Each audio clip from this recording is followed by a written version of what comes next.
For the past 3 years, every major car company has been trying to figure out what an electric SUV should feel like from the inside. Most of them got it wrong. They stripped the cabin back too far, replaced too many buttons with touchscreens, or filled the dashboard with screens just because they could. BMW took longer than anyone expected, and the iX3 is the result of that extra time. This is the 50 xDrive in M Sport Pro trim, filmed at the Bucharest Motor Show, and it starts at $61,500 in the United States. What that buys you is not just an electric SUV with big numbers. It is a car that feels like it was designed by people who actually care about how you sit in it, how you interact with it, and how it looks when you walk up to it. The exterior is the quietest part of the story. The closed kidney grille sits tall and narrow, outlined with light on this M Sport Pro car rather than chrome, and the effect under the Bucharest afternoon sun is cleaner than any photograph has managed to capture. The flush door handles disappear into the surface, the window seals are hidden, and the shut lines are tight enough that the car reads as a single shape rather than a collection of panels. The 21-inch multi-spoke bicolor M wheels with red brake calipers are the only visual element that pushes the design towards sport. The rest of it is restrained in a way that the previous iX never managed. At the rear, the full-width LED light bar connects both taillights across a clean tailgate, and the small iX350 badge on the lower right is the only model identification from this angle. Inside is where the argument starts to build.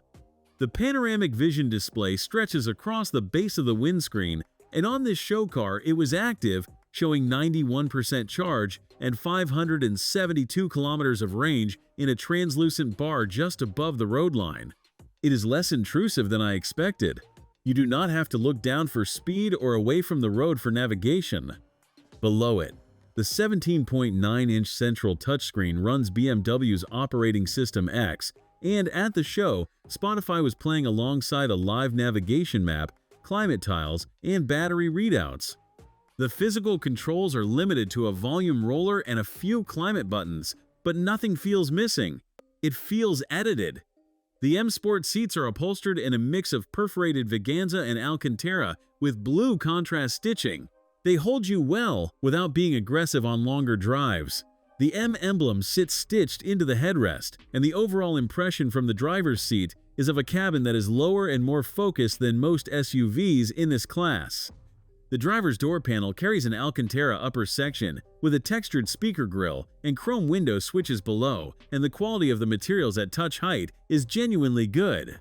Where you rest your arm, where your knee lands, where your fingers naturally fall on the wheel, those surfaces are all soft and well considered. In the back, headroom and legroom are generous enough for tall passengers to sit comfortably behind a tall driver. The flat floor means 3 adults can sit across the rear bench without the middle passenger being penalized, and there are USB-C ports and climate vents for rear occupants. The seats themselves feel more padded than you usually get in this row, and the rear door cards carry the same material quality as the front, which is something that several cars in this segment still get wrong. If breakdowns like this help you decide, subscribe so you catch the next one. The boot holds 18.4 cubic feet with the seats up, expanding to 61.8 cubic feet with the 40-20-40 split rear bench folded flat. The load lip is low, the opening is wide, and the automatic tailgate is standard. Under the bonnet, a 2 cubic foot frunk keeps charging cables separate from the main cargo area. The powertrain pairs 2 electric motors, 1 per axle, for a combined 463 horsepower and 476 pound-feet of torque. All-wheel drive is standard. 0 to 60 takes 4.7 seconds, and the top speed is limited to 130 miles per hour. The 108.7 kilowatt-hour battery supports up to 434 miles of EPA estimated range, and 400 kilowatt DC fast charging means 10 to 80% in 21 minutes. One area where rivals have a small advantage is the panoramic glass roof, which comes standard on both the Mercedes GLC Electric and the Volvo EX60, but is an optional extra on the iX3. On this show car it was fitted, and it transforms the rear cabin with light, so it is worth considering when configuring. The iX3 won World Car of the Year and World Electric Vehicle for 2026, and standing next to it at the Bucharest Motor Show, those results do not feel like marketing. They feel like a reasonable conclusion. BMW took longer than the competition to get here, and what they built with that time is a car that makes the segment feel like it has moved forward. If the rest of the Neue Klasse lineup follows this standard, the next few years are going to be very interesting. Thanks for watching.